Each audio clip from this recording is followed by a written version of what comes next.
Noong 2010, ako po ay naging isang class advisor for the first time sa mga grade 9 students sa isang university dito sa Manila.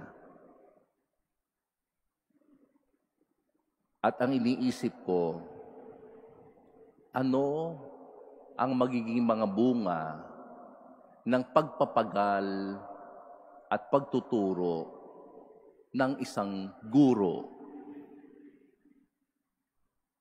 Totoo po, ang bunga pala ng pagtuturo ay hindi makikita pagkalipas lamang ng isang taon.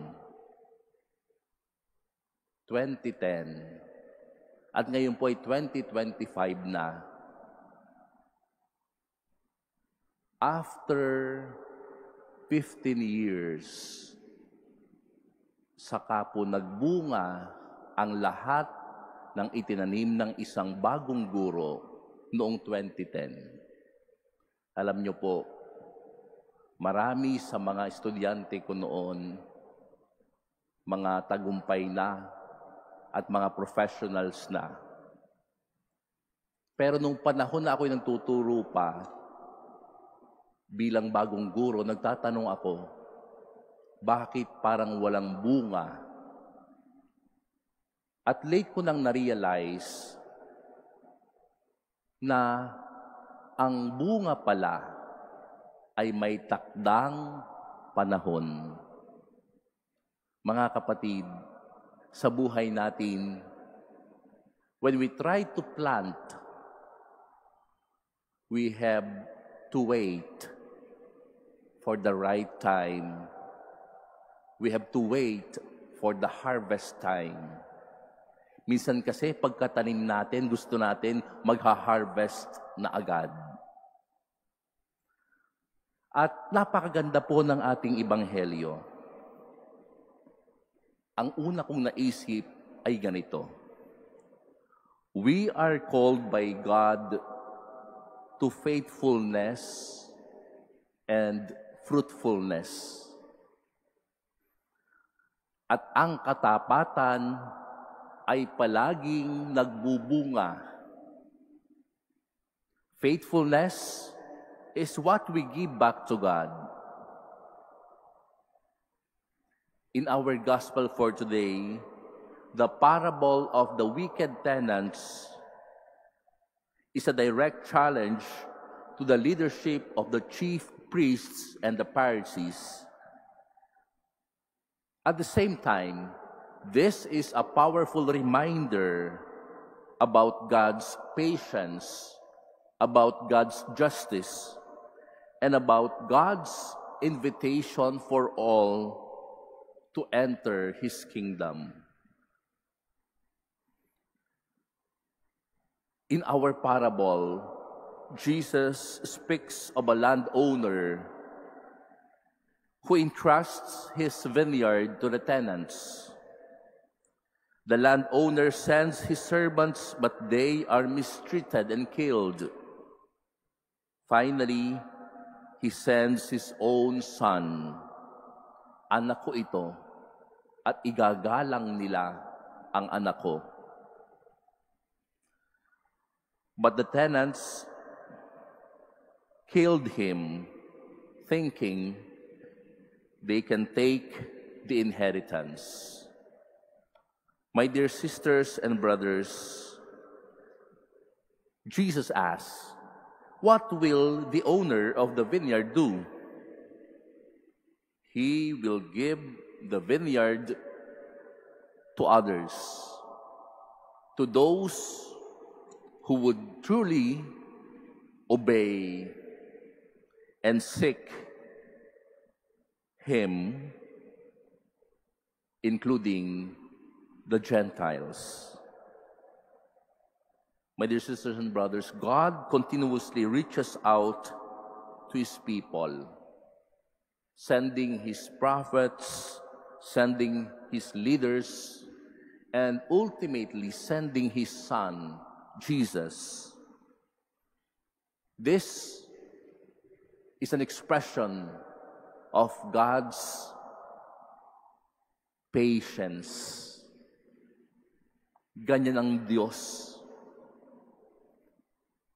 Ibibigay niya ang mga taong makakatulong sa atin. Kapag matigas pa rin ang ulo natin, ang ibibigay na niya ay ang kanyang bugtong na anak. Ang Diyos palagi nagbibigay ng pagkakataon. God gives us second chances. But Jesus warns us that those who refuse to listen to God and bear fruit will lose their place in His kingdom. And this is a call for us to faithfulness and fruitfulness. Siguro pwede natin tanungin ang ating mga sarili. Una, ako ba ay tapat? Pangalawa, ako ba ay nagbubunga? Sapagkat ang katapatan sa Diyos, palaging may bunga, palaging nagbubunga. Kaya mga kapatid, are we faithful and fruitful stewards? God has entrusted each of us with a vineyard. At ano ba yung mga vineyard sa buhay natin?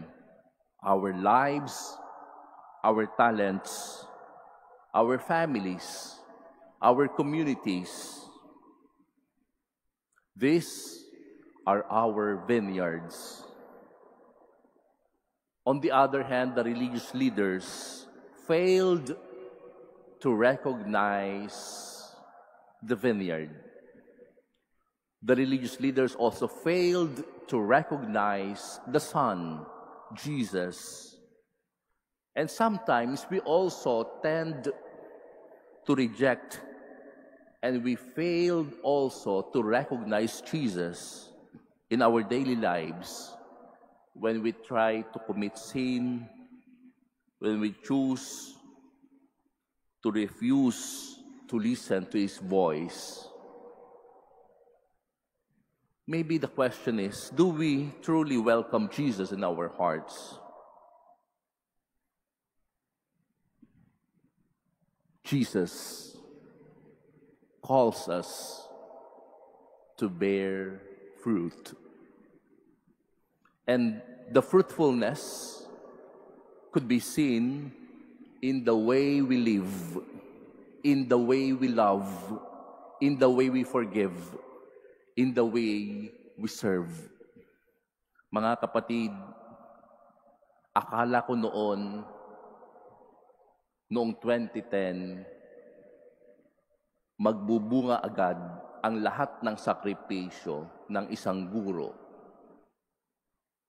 Subalit ang Diyos pala, may takdang panahon na ipararanas niya sa iyo. Magbubunga iyan sa takdang panahon na ibinigay ng Diyos.